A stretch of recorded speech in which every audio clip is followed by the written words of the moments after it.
Welcome Trinidad and Tobago to our News 4 report, a product of the Government Information Services Limited. I'm Nicola Barreto. Let's take a look at the headlines. The former Commonwealth Secretary General highlights the important role the CCJ holds in becoming this country's final appellate as it holds the possibility to maintain this country's independent strengths. Systems have been put in place for the introduction of the continuous assessment component into the SEA exam. Minister of National Security promises a unique show that will mark Trinidad and Tobago's 50th anniversary of independence.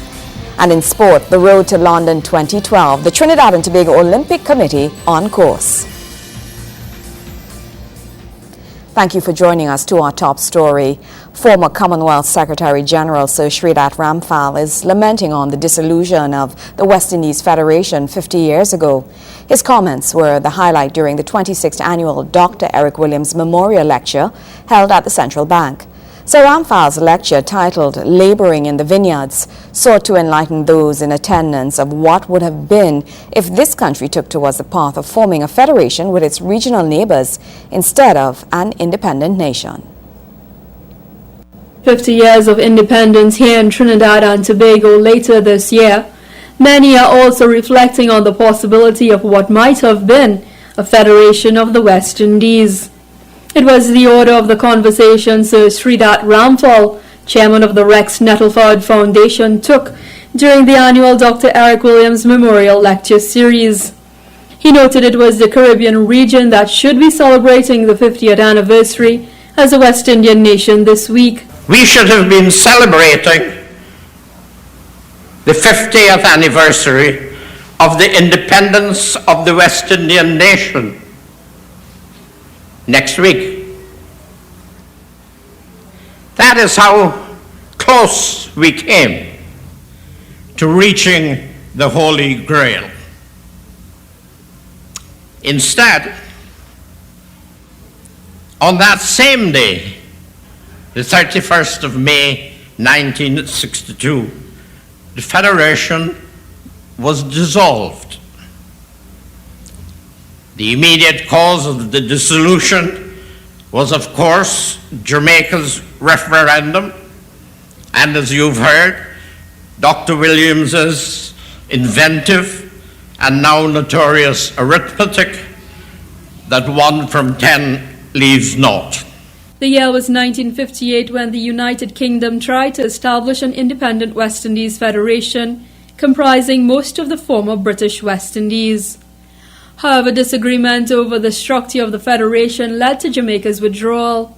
Trinidad and Tobago chose not to bear the financial burden without Jamaica's assistance, and the Federation collapsed. Sir Ramphal highlighted that the collapse continues to raise several questions of our region's success today. From all this, I think two questions seem to invite answers from us. One speculative, the other rather more definitive. The first is whether West Indians, all of us, would be better off were we celebrating next week the 50th anniversary of the independence of the West Indies. The second, given that we abandoned federation, is whether we have rectified what Eric Williams called, and remember, called in 1969, our disgraceful state of fragmentation. The former Commonwealth Secretary General took the time to also note the important role the CCJ holds in becoming this country's final appellate, as it holds the possibility to maintain this country's independent strengths. Continuing to squat on the doorstep of the Privy Council, 50 years after independence, keeping the CCJ on probation while clinging to its headquarters. That is not the integration model to which this country is legally bound. Fortunately, Prime Minister Prasad Basessar has said enough to suggest that perhaps all is not lost for that true model. The distinguished lecture saw President George Maxwell Richards and his wife, Dr. Jean Ramjohn Richards, Chief Justice Ivor Archie, Speaker of the House Wade Mark, Caribbean Court of Justice President Sir Dennis Byron, among some of those in attendance. Kimberly Ramkalawan, News 4. Education Minister Dr. The Honorable Tim Gopi Singh is assuring parents and students that all systems have been put in place for the introduction of the continuous assessment component into the SEA exam. The minister was addressing reporters during a press conference held at the ministry as he sought to explain what the new system meant to students and teachers across Trinidad and Tobago.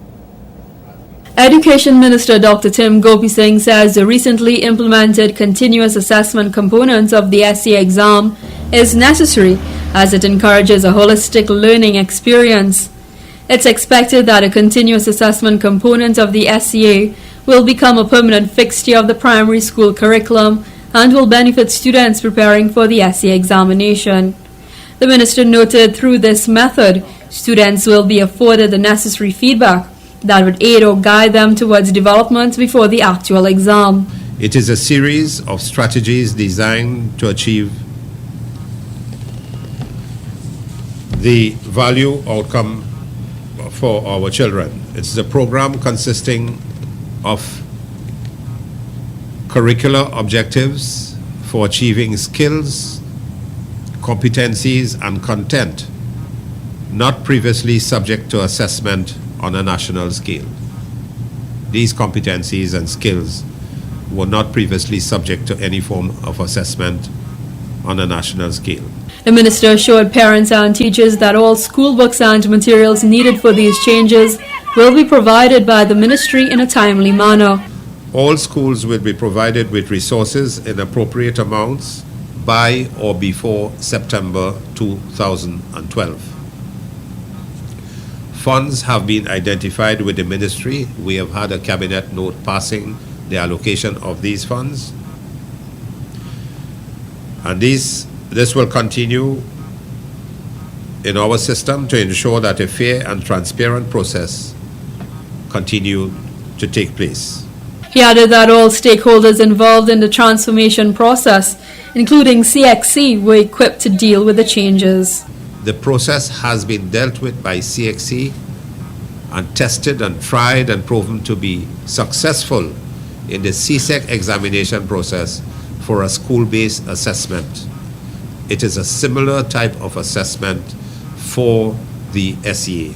Minister Gopi Singh vowed teaching staff as well as monitors involved in the process will be engaged in continuous training as they look to further improve the system. Kimberly Ramkalawan, News 4. More news after the break. Stay with us.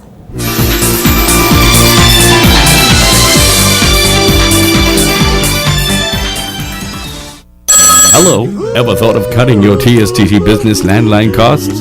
It's simply a smart choice to make, only from Blink.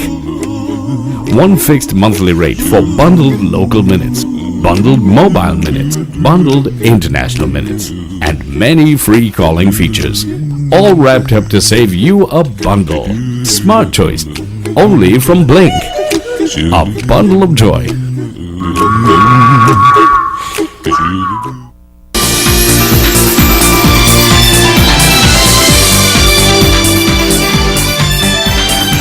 Welcome back. Science, Technology and Tertiary Education Minister, Senator the Honorable Fazal Karim, says the once abandoned community of Woodford Lodge will be restored and brought out from its darker years. The minister was speaking at the Woodford Lodge Workforce Development Center, where he revealed great plans to develop the area. With the stripping away of their livelihoods during the closure of Carney 1975 Limited, life for workers and residents of the community of Woodford Lodge drastically changed. However, good news for the deprived community hit their doorsteps this week as residents were graced by several government ministers who rolled out plans of change and transformation. The former Woodford Lodge sugar factory, which once housed the Transport and Field Engineering Department of the now-defunct Carney 1975 Limited, is the new location for the Woodford Lodge Workforce Development Technology Center. This from Tertiary Education Minister Senator Fazal Karim. I pay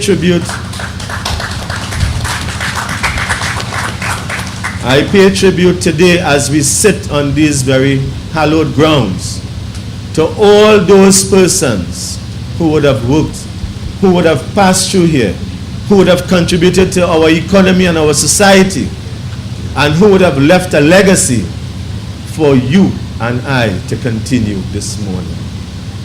The legacy of Transport and Field Engineering Department continues today with YTEP, MIC, NESC, the Automotive Dealers Association, and Caterpillar, and others that will join us.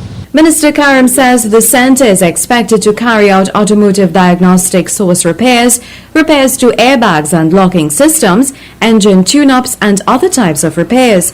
He adds that it will also assist in repairing police vehicles and PTSC buses. We intend to make this facility available not only for automotive training, but also for automotive servicing of all police vehicles once they so desire it, to ensure that we have ready vehicles to respond to crime and criminal activity. This facility will also do that. This facility will also assist the Public Transport Service Corporation, which has a major bus bay in Chaguanas but has no repair facility.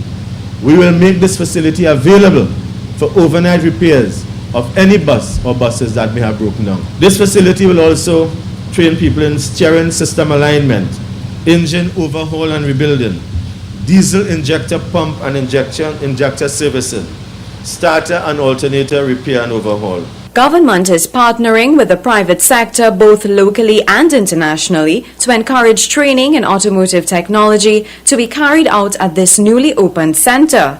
During the official opening, officials of Answer Automotive, Southern Sales and Service Company Limited, Neelan Massey Toyota Limited, Trackmac Metal Industries Limited, YTEP and the Metal Industries Company signed a memorandum of understanding pledging assistance in training young technicians.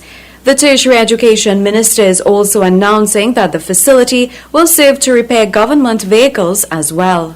This facility will also be a facility that will be available to all ministries, and as I indicated, Ministry of Works, which is right next door, but also for the My Part program, the military youth program for apprenticeship and reorientation training, which is now transferred from the Ministry of National Security to the Ministry of Science, Technology and Tertiary Education. And we are asking the NESC, which now adds a third TNFED department, to ensure that the MyPart training is also going to be conducted through these facilities. The NESC has acquired Woodford Lodge, TNFED. Vuna Barath, News 4.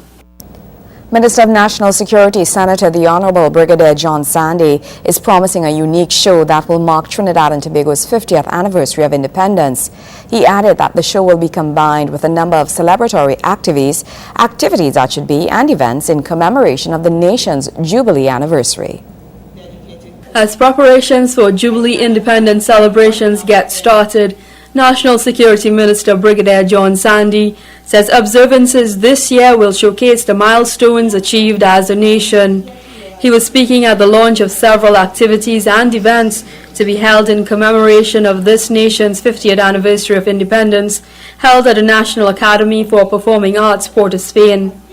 The minister said the slew of activities comes as a result of collaboration with the various ministries, as it looks to put on the best show. Apart from our normal annual involvement in independence celebrations and our increased mandate in this Jubilee year, the Ministry of National Security recognizes the timely opportunity that this historic milestone presents. In addition to recognizing and commemorating the importance of the freedom that we enjoy because of our independence, Independence Celebrations 2012 provide an ideal platform to secure and sustain the legacy of our attainment of 50 years of strong and stable independent nationhood. In highlighting one of the themes chosen for this year's Jubilee celebrations, Pride in Our Liberty, Minister Sandy noted it's this freedom we enjoy as an independent nation that should never be taken for granted. We recognize that inasmuch as we celebrate our 50th anniversary of independence under the national theme of Pride in Our Liberty, unless we deliberately undertake to promote and sustain patriotic citizenship, the liberty and freedom that we now enjoy could be taken for granted and eventually be lost to our future generations. Having also recognized the success guarantee provided by aspiring together, the Ministry of National Security has partnered with other ministries and government agencies to execute several of our celebration activities. He urged citizens to be patriots and participate in 50th anniversary celebrations as the country continues to grow and move forward. My plans for celebrating our 50th anniversary is one that should be celebrated by all of Trinidad and Tobago, whether they are break-ins or not. And I'm saying that we must be patriots. We must ensure that our country moves from strength to strength. We must get a hold of our young people, advise them, and nurture them, train them, educate them to be better citizens of Trinidad and Tobago. We also need to ensure that our parents are exemplars, particularly our fathers. In the lead up to August 31st, the Ministry of National Security has outlined several events aimed at gaining the interest of young persons as it looks to instill a sense of patriotism among citizens. Think of young people from Trinidad and Tobago to the sounds of our own indigenous music, marching and doing the same. That competition is being referred to as our inaugural March and Music competition. It begins at the end of July, and we hope that the final, I think on the 11th of August, will turn out to be very revealing of some of the talent that we have, and the intention is to incorporate the winner of this competition into the tattoo this year. Kimberly Ramkalawan, News Ho. News 4 continues after the break.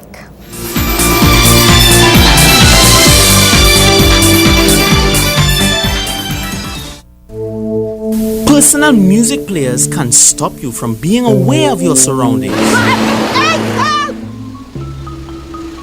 Always be aware of your surroundings and periodically look over your shoulder to prevent anyone from sneaking up on you. Remember, crime prevention is everyone's business. A message from the Trinidad and Tobago Police Service.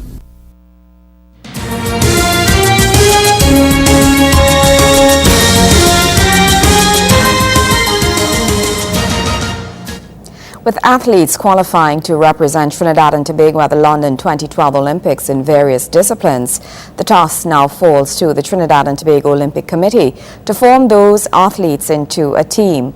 Wayne Cunningham caught up with the TTOC Secretary, Mr. Brian Lewis, and he assured that the task is well underway to being completed.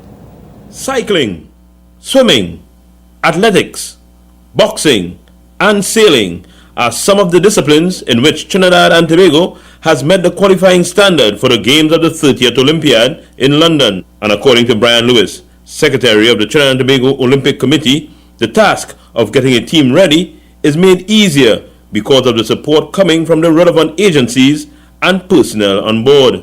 The important thing is that the Trinidad and Tobago Olympic Committee would have actually started preparing for the London 2012 Games 10-12 years ago. So that what is happening now really is part of the whole process and a strategic process. I think that what has proven very helpful is the support that we are getting from and continue to get from the Minister of Sport, in this case the current Minister of Sport, Anil Roberts, the Honorable Anil Roberts, and the Ministry of Sport and the Sport Company and the Permanent Secretary, Mr. Ashton Creed. It is very important that you have people in the decision-making process that understands what is required at the highest level. Mr. Lewis explained that meeting the qualifying standard does not guarantee a seat on the plane to London. As it currently stands, most people feel that the meeting the qualifying standard entitles you to a ticket to London. It doesn't. The process still has some additional aspects that have to be met, such as even if you have met the qualifying standard, you have to get through the disciplinary review, the anti-doping review, and then it will also conditional upon signing the Trinidad and Tobago Olympic Committee participation agreement and code of conduct, and in addition to being nominated by the National Sporting Organization. With athletes hoping to meet the qualifying standard at the National Championships in June, some concerns were raised about the certification of the track at the Hazley Crawford Stadium. Brian Lewis has no such concerns. Absolutely not.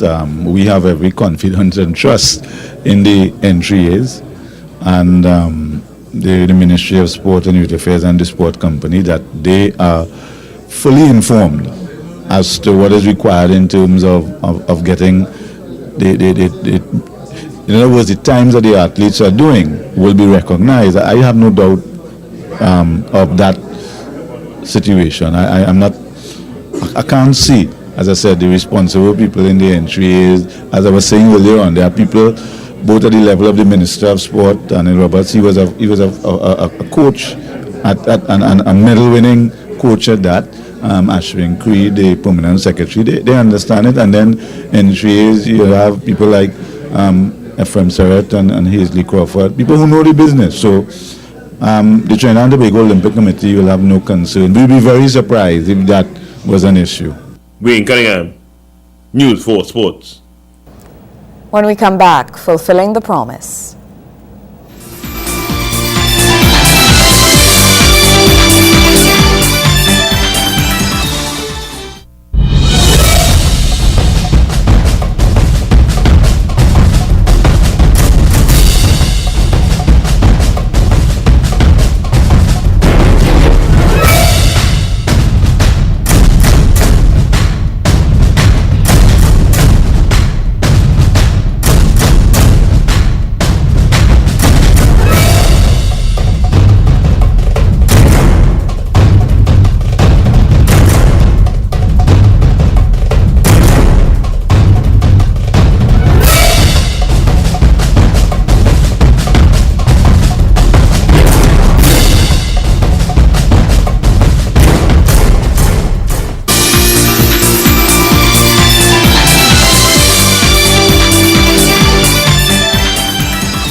In our special feature, Fulfilling the Promise, we highlight the initiatives and achievements of the government over its 3 years in office. At News 4, we have joined in that effort, and each day in our news package, we feature one of those highlights from the long and impressive list of milestones over these 24 months. In this story, we look at social services in Cedras.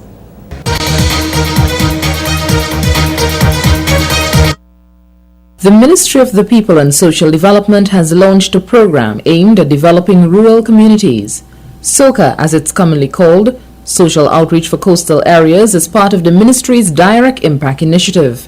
Line Minister Dr. Glenn Ramadar Singh visited the community of Cedras with the Direct Impact team, where he held a beach cleanup and distributed a number of social services to residents in need. When we go to the coastline areas, because when you try to come to these communities, it's a long way sometimes during the week with traffic. And we are not able to do meaningful work. So we have decided to do social outreach programs on the weekends in coastline areas. So when you put it together, social outreach in coastline areas, SOCA. So the name of the project is SOCA, and it is being held and launched during this period of Carnival. And therefore today is your day, where we embarked on a cleanup of the beachfront, and we would have taken several truckloads of material off there. The Ministry of the People has been working assiduously to rectify the injustices of the past. And that is why the ministry takes the service, don't make you go to Point Fortin or Port of Spain, but we bring the services of the ministry live and direct to the communities itself. And therefore, that is why we started what is called the Direct Impact Program. Thank you. Because we in the Ministry of the People want to have a direct impact on the lives of the people. Minister Ramadan Singh announced that emergency food cards will be given to needy families to purchase groceries, while permanent food cards are being processed. We have started what is a prepaid, disposable, temporary food card that will be given to the MP's offices and other NGOs and support groups that will be able to service someone immediately with a temporary food card who are critically in need and really need it for their children and their babies that are suffering. And this is the first of its kind in the world, launched under the Prime Ministership of Kamala Prasad Bisesa, a temporary food card. The government does not stop there. And you have heard that our senior citizens will be given increased support as they make their way into the twilight of their years. Well, that's how we wrap up this edition of our News 4 report, a product of the Government Information Services Limited. I'm Nicola Barreto. Thank you for joining us.